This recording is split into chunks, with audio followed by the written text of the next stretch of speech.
Maria was just another young woman trying to make it through life. She lived in a small apartment with her mom, Anna, in a quiet part of Los Angeles. Their home wasn't fancy, but it was filled with love, hard work, and hope for something better. Anna had been cleaning offices for over 15 years. She worked long hours, often late into the night, scrubbing floors, wiping desks, and emptying trash cans so that the next morning everything would look perfect for the people who worked there. Maria, now 22, often helped out after school or during college breaks. It wasn't glamorous work, but it helped pay the bills and kept them close. Maria had always been smart and driven. While other kids played, she studied. While others gave up, she pushed forward. She graduated from college with a business degree, full of dreams but short on luck when it came to finding a job. The economy wasn't kind to new graduates, especially those without connections or money. Still, she stayed positive. Every evening, she'd walk into the office building where her mother worked, ready to help clean and dream about what could be. That particular night was like any other, until it wasn't. The building they cleaned was tall, glassy, and expensive looking. Inside were big companies with even bigger names. One of the top floors belonged to a tech company run by a man named Richard Langford. He was known around town as a self-made millionaire, someone who built his company from scratch and didn't stop until he reached the top. That night, while Maria was cleaning one of the corner offices, her phone buzzed in her pocket. She checked the screen and saw it was her grandmother calling from Mexico. Her heart warmed instantly. She stepped into the hallway to keep from making noise inside the office. As she answered, her voice switched easily into Spanish, the language of her childhood, the words flowing like music. "Abuelita, ¿cómo estás?" she said softly, leaning against the wall. From down the hall, Richard Langford stepped off the elevator. He had come back late to pick up some documents he forgot before an important meeting the next day. As he walked toward his office, he heard a conversation in fluent Spanish, not broken or hesitant, but smooth, confident, and full of warmth. He paused. Most people he knew spoke English first, if not only. But here was a voice, clear, calm, and comfortable, in perfect Spanish. He looked around and saw a young woman standing near the window, speaking gently into her phone. She wore a simple uniform, the same one all the cleaning staff wore. Her hair was tied back, and she held herself with quiet confidence. There was no arrogance, just dignity. Richard watched for a moment longer than he should have. He told himself it was curiosity, not judgment. He had spent years building international partnerships, and he knew how rare it was to find someone who could truly connect across cultures and languages, not just speak the words, but understand the meaning behind them. Maria ended the call and turned back toward the office, unaware she had been seen. She slipped her phone into her pocket and picked up her cleaning supplies again, ready to finish the job and head home. But Richard had already made a decision. He walked toward her, still holding the folder he came back for. "Excuse me," he said politely. Maria nearly jumped. She turned quickly, startled. "I'm sorry," he added. "Didn't mean to scare you." "No problem," she replied, catching her breath. "I thought everyone had gone home." "So did I," he said with a small smile. "I forgot something." There was a pause, then he asked, "You speak Spanish well?" Maria blinked. "Oh, yeah. I grew up with it." "You sound like you've used it professionally before." She shook her head. "No, not really. Just with family. My grandparents are in Mexico." Richard nodded slowly. "Do you want to use it professionally?" She hesitated. I'd like to. I studied business in school. I wanted to do something global, maybe work with different countries." Richard raised an eyebrow. "Then why are you cleaning my office?" Maria looked down, embarrassed. "It pays the bills," she said simply. Richard studied her face. He saw no bitterness, no anger, just honesty. She wasn't ashamed of her work. She was just trying to survive.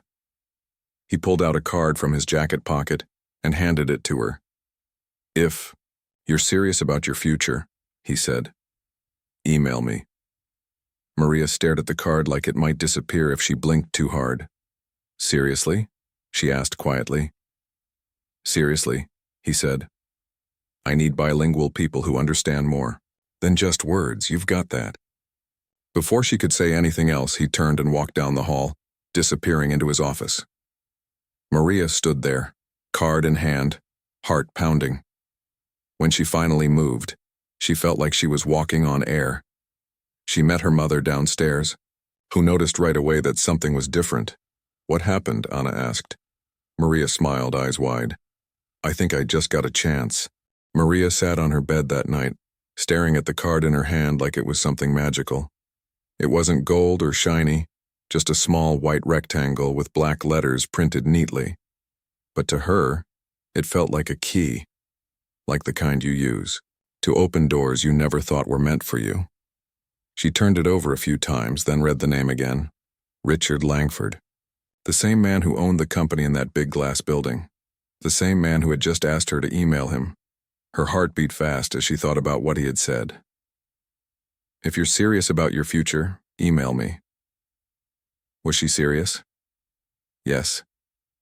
Did she want more than cleaning offices every night? More than she could say. But sending that email, that was another thing entirely. What if he forgot what he said? What if he didn't really mean it? Or worse, what if someone else saw the email and laughed at her for even trying? She looked at her phone, then at the clock. It was late. Too late to do anything now. She slipped the card under her pillow like it was a secret only she knew, and tried to sleep. The next morning came too fast. Anna was already up, making coffee and packing her lunch. Maria rubbed her eyes and saw the card still sitting there on her nightstand. She reached for it, stood up, and took a deep breath. I'm going to try, she whispered to herself. 2 days passed before Maria finally clicked the send button. It wasn't easy. She wrote and rewrote the message a dozen times. She wanted it to sound professional but not fake, confident but not cocky. In the end, she kept it simple. Dear Mr. Langford, thank you for speaking with me the other night. I truly appreciate the opportunity. I studied business at University Name and have always been passionate about international work. I would love to learn more about how I might contribute. Sincerely, Maria Gonzalez. That was it. No fancy words. No lies, just the truth. And then, silence.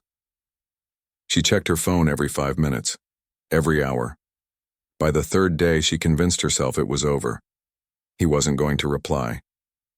He had probably forgotten all about her, until her phone buzzed. A new email from Richard Langford. Subject line, let's talk. She opened it quickly. Hi, Maria. I'd like to meet with you in person. Can you come in tomorrow morning at 10 a.m.? Bring your resume and be ready to talk about your goals. Best R. Langford. She read it twice, then once more. He wanted to meet her, in person, tomorrow. She showed the message to her mother, who nearly dropped the mop she was holding. Mija, this is real, Anna said, eyes wide. I know, Maria whispered. I don't want to mess it up. You won't, her mom said firmly. You've worked too hard for that. The next morning, Maria stood outside the tall building where it all started. She wore a borrowed blazer, polished shoes, and carried a folder with her resume inside. Her hands were shaking, but she kept telling herself, just be yourself. You belong here. Inside, the lobby was quiet, but clean. A receptionist greeted her, with a smile, and told her to wait. Maria sat down, crossed her legs, and tried not to look nervous. 10 minutes later, a man walked out. Not just any man, Richard Langford. He looked different in the light, less like a distant boss and more like someone who actually listened when people talked. Maria, he said, offering his hand. She stood up and shook it. Hello, sir. Come on up, he said, leading her toward the elevator. They rode up in silence, the city skyline stretching behind them through the glass walls. When they got to his office, he offered her a seat. So, he began, You said you studied business. What did you focus on? Maria took a deep breath. Mostly international trade and communication. I wanted to work with companies that do business across borders. He nodded.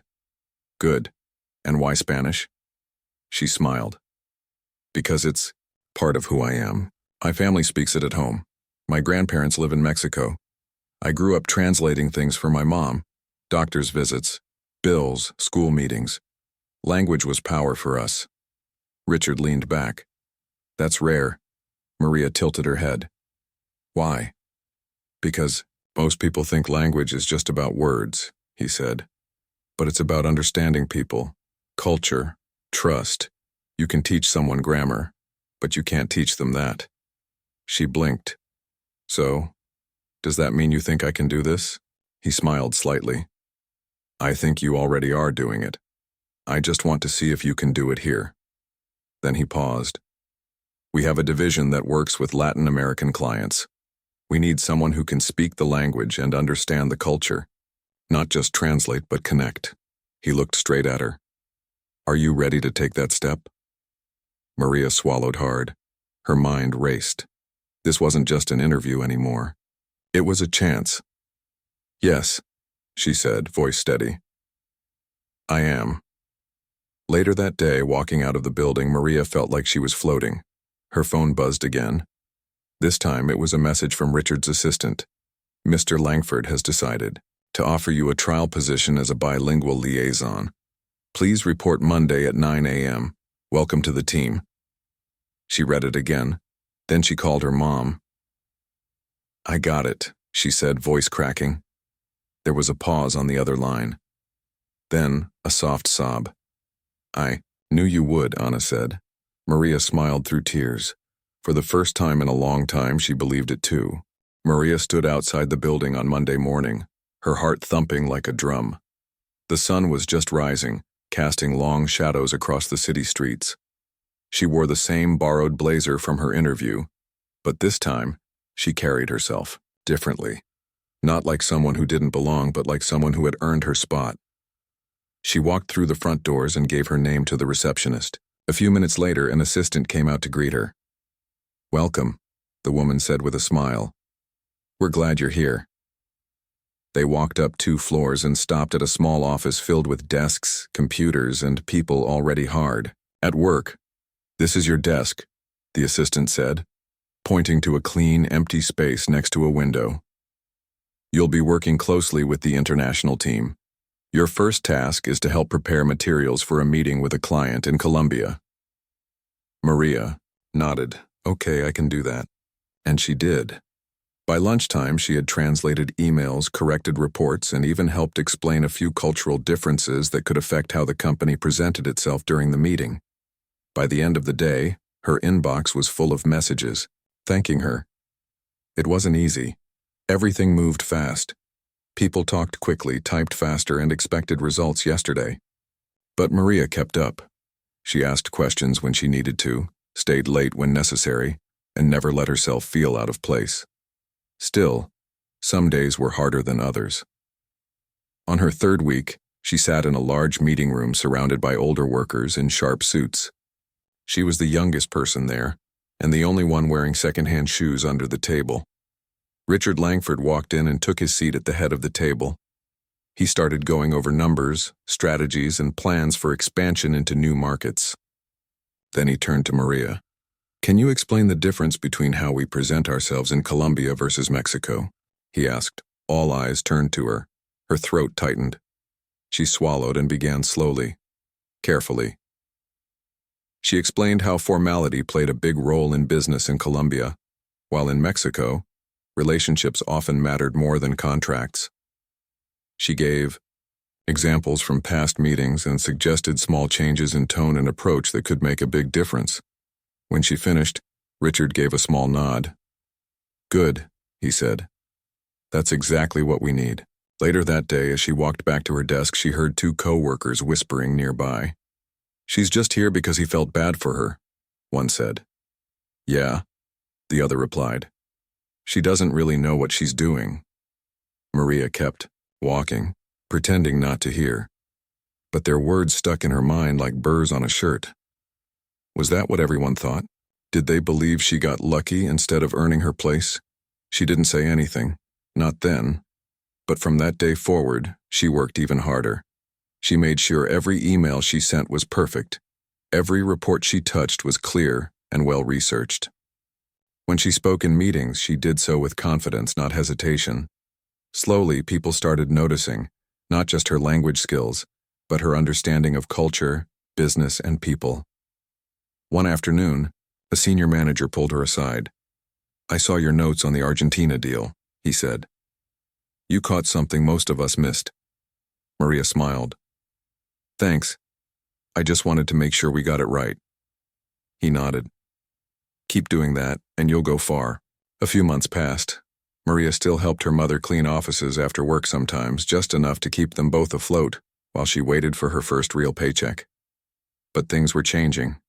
She got her own apartment, a small one, but hers. She bought her own coffee in the morning. She started dressing like she belonged in the office, not just visiting. Then came the biggest moment yet. Richard called her into his office one evening. "You've done good," he said simply. She sat, down nervous. "I'm serious," he added. "You've proven yourself. We'd like to offer you a permanent position." Maria blinked. "For real?" "For real," he said with a small grin. "Starting next month, you'll be our official bilingual liaison for Latin American markets." She couldn't speak at first, just nodded, trying to hold back tears. "Thank you," she finally said. "I won't let you down."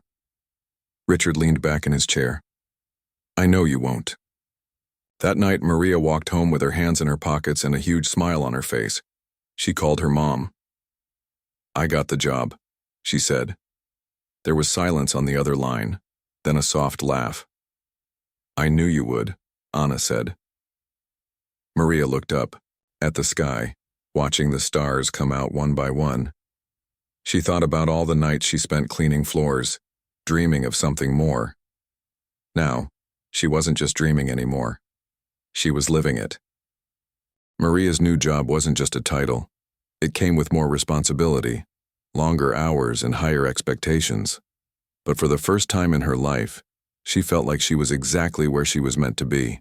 She no longer cleaned offices after work. That chapter had closed, but it didn't mean she forgot it.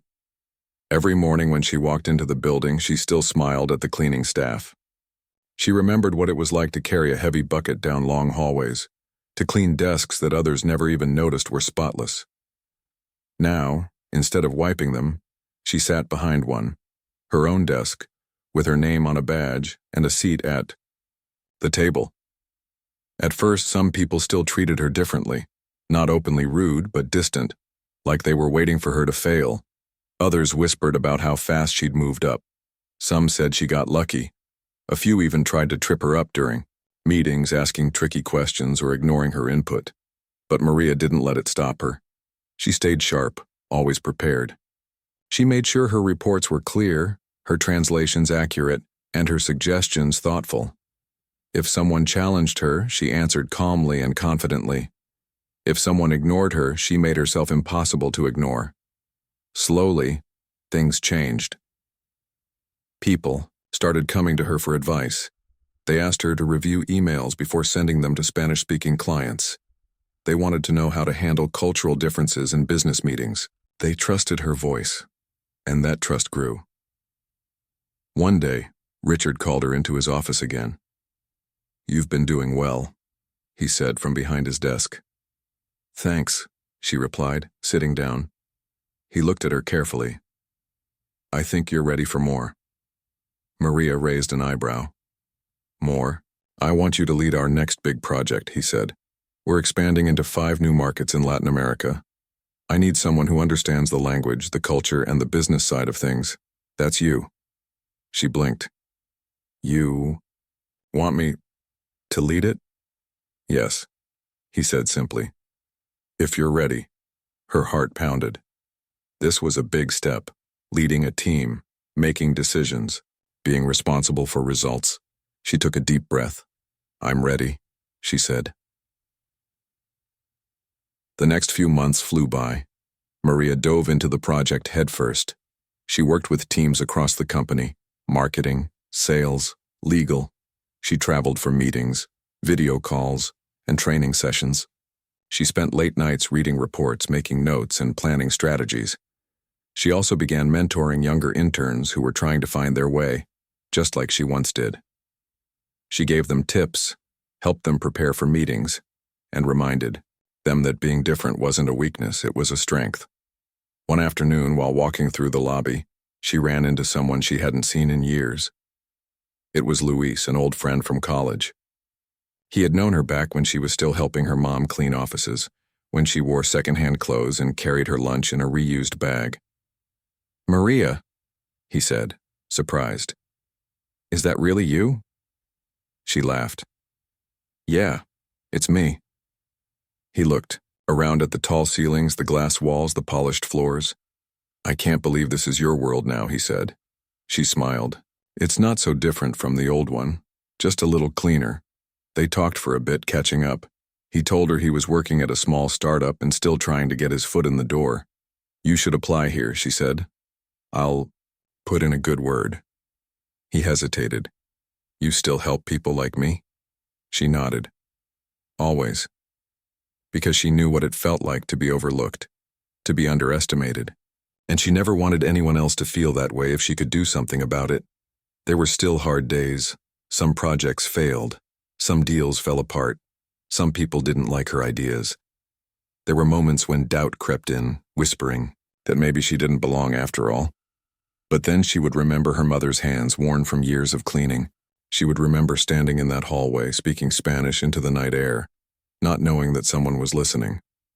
She would remember the card, the email, the interview, the chance, and she would keep going. One evening, after a long day of meetings, she stood by the window in her office and looked out over the city. She thought about how far she had come, not just in distance but in belief, in herself, in her voice, in her place in the world. She wasn't just translating anymore. She was leading. She was teaching. She was opening doors for others just like one had been opened for her, and that, more than anything, made her proud. Maria had been working at the company for over a year now. She had grown into her role, and people no longer looked at her like she didn't belong. They listened when she spoke. They trusted her ideas. Some even asked for her opinion before making big decisions, but not everyone was happy about it. One day, during a team meeting, she noticed something different. A few coworkers avoided eye contact. Others made comments that felt more like jabs than jokes. One man in particular, Daniel, who had worked there for years, seemed to roll his eyes every time she gave an update. After the meeting ended, he walked up to her. "You've come a long way," he said, arms crossed. She smiled politely. "Thanks. I'm just trying to do good work." He nodded, but his voice turned sharp. "It's funny how fast things changed for you." Maria raised an eyebrow. "What do you mean?" "I mean," he said, lowering his voice, "some people think you got lucky, that you didn't earn everything you have." Her smile faded. "I didn't get lucky," she said calmly. "I worked hard, just like everyone else." Daniel shrugged. "Maybe, but some of us have been here longer. We've earned our place." Maria took a deep breath. She had heard this before, not always so directly, but enough to know what it meant. Some people saw her success as a threat. Others saw it as unfair. A few just couldn't believe someone like her could rise so quickly. She didn't let it show on her face, but inside it hurt. She had spent years proving herself. She had earned every bit of trust, every seat at the table. And yet some people still questioned if she deserved it. That night she sat on her couch and told her mom everything. Anna listened quietly, then reached out and held her daughter's hand. "Some people will always try to make your light smaller," she said gently, "but don't let them. You earned your place. Don't ever forget that." Maria nodded, blinking back tears. "I won't," she whispered. The next week, Maria was invited to speak at a scholarship event for students from low-income families. It was hosted by a local college, and she was asked to share her story. At first, she wasn't sure if she should go. She didn't see herself as someone inspiring. She was just Maria, a girl who cleaned offices and answered a phone call one night, but she agreed. When the day came, she stood backstage looking out at a room full of young faces. Most were teenagers. Some wore second-hand clothes. Others looked nervous, like they weren't sure they belonged. She took the stage, heart pounding. "Hi," she said softly. "My name is Maria." A few people waved. "I want to tell you a little about my life," she continued. "I grew up helping my mom clean offices, after school. We didn't have much money. I worked hard in school, but I never thought I'd end up where I am today." She paused, scanning the crowd. "But one night I answered a phone call in Spanish. Someone important overheard me. He offered me a chance." She smiled. "I took it. And it changed my life." A few kids leaned forward. "I'm telling you this because I want you to know something," she said. "Your background doesn't decide your future. Your work does, your effort, your belief in yourself." She looked straight at a boy in the front row who looked like he wanted to disappear. "If people doubt you, prove them wrong. If doors don't open, knock harder. And if someone tells you you don't belong, show them exactly why you do." There was silence for a moment. Then, applause. Warm, real. As she stepped off the stage, a girl approached her shyly. "Thank you," she said. "I needed to hear that." Maria smiled. "You're welcome." And in that moment, she realized something. Her story wasn't just about her anymore. It was about others too. People who had been told they couldn't, who had been told they weren't ready, who had been told their past decided their future. She wanted to change that. Back at work, things didn't get easier overnight. Daniel still gave her side eyes. Some co-workers still whispered. But Maria didn't let it slow her down. Instead, she started mentoring more interns. She helped new hires learn the ropes. She created a small support group for bilingual workers who often felt overlooked. She also began working on a bigger idea.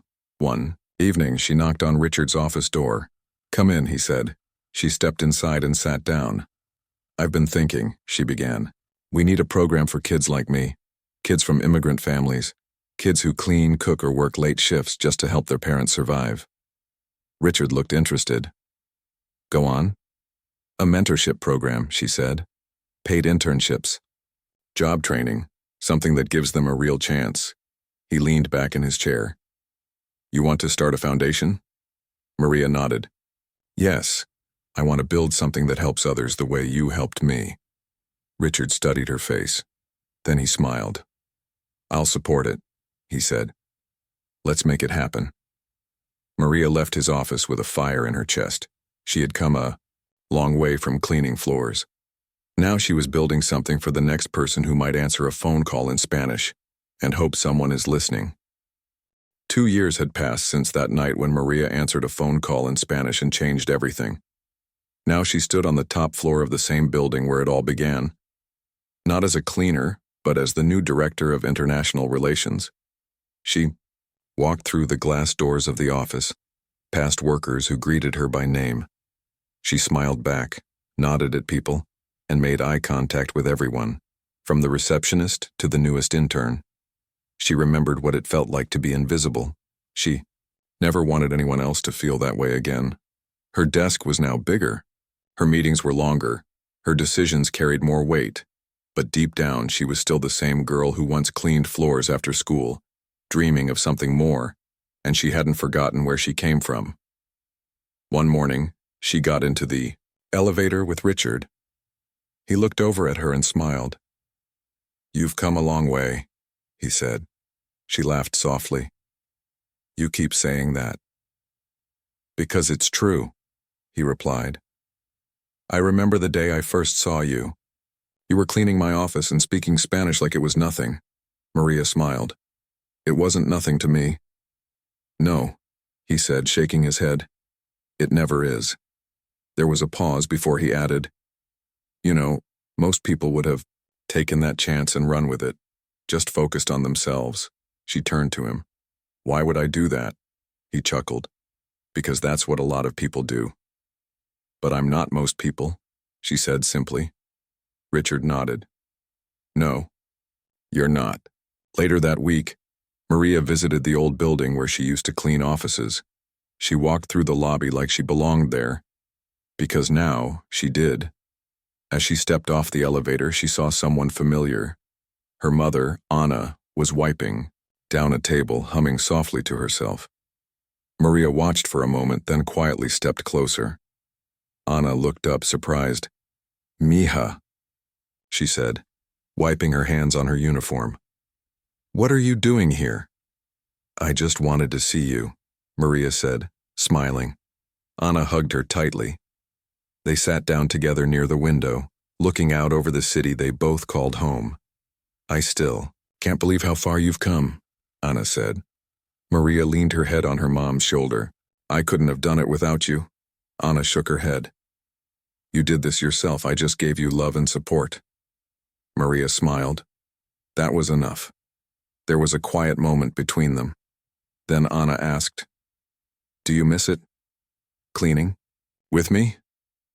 Maria thought about it. I don't miss the sore back or the early mornings, she said honestly. But I do miss knowing that every night I was helping you carry the load.